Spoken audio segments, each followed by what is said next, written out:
My hope was that my dear friend Eva Irvin could have been here this morning. She was one of the Unruh family that lived out on the farm north and east of town. You know them, I think. The Fred C. Unruh family. And she was one of 8 or 9 children, and she has often talked with me about her student days at Lone Star School and how they would during the winter months, how they went to school in either by sleigh or in what she called a lumber wagon.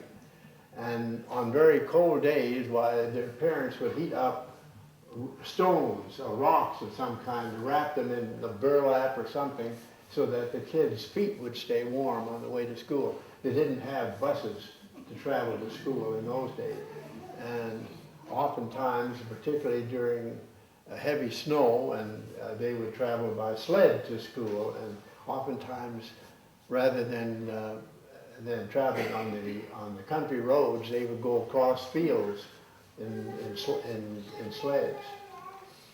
So it was a very different time. I might just mention, even back in 1950, when my family and I arrived here in Prairie, the church had no restroom.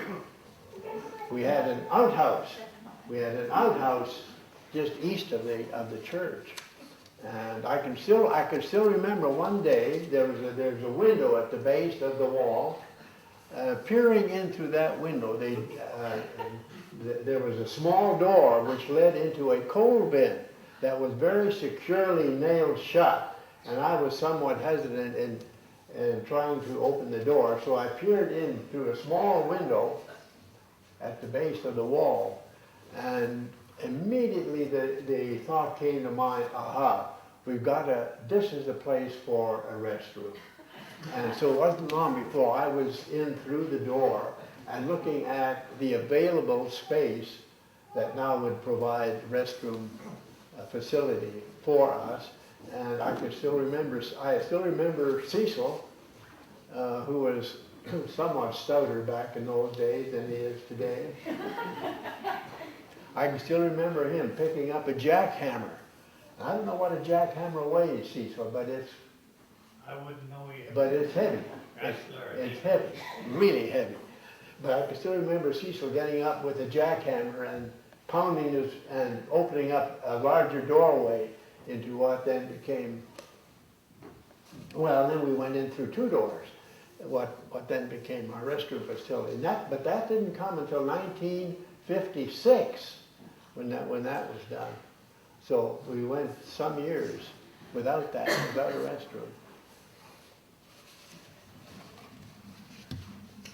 Well, let's see, we have some other folks here. Larry, where's Larry? Larry, he was going to say something about his association with the church building. I mentioned that here a while back in writing up my history of the church, that some of us have a kind of a love-hate relationship with the church. Not quite that, but experiences that have drawn us closer to the church through difficulty. Like, what's our Kansas motto? To the skies, through difficulty. We have water, we get water in the basement, and we struggle with that. We don't know how to keep the water out of the basement. Our front steps were all in a very poor condition, and we've deliberated hours and hours about what to do with that. So the building has become dear to us, I think, through all kinds of hard experiences. When Jane asked me to relay memories, the first thing I thought, like Aunt Jenny, was where's Florence when you need her? And the second thing was, how'd you decide I was enough of an old timer that I should be giving memories? Yeah, you be quiet. I got 2 stories. The first one was when I wasn't married yet, and the first time I asked my wife to come to, can you hear me? I asked my wife to come to the Christmas Eve service with us. And I don't know just how or what, but Roy was a shepherd Wasn't it Grace?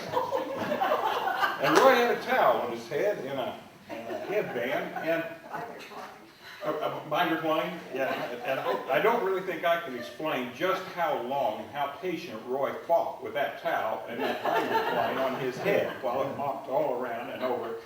And in the process, I kind of got to laughing, and I looked over, and my mother was laughing more than I was. And where's Linda? And Linda always seemed to join in, though. Yeah. And by the time it was done, we took turns going outside to settle down and compose ourselves and come back. Now, as I said, this is the first time I'd asked my wife-to-be to come to church with us. And when we got home, she asked if we always acted this way. I had to admit, not always, but occasionally, unfortunately. The other one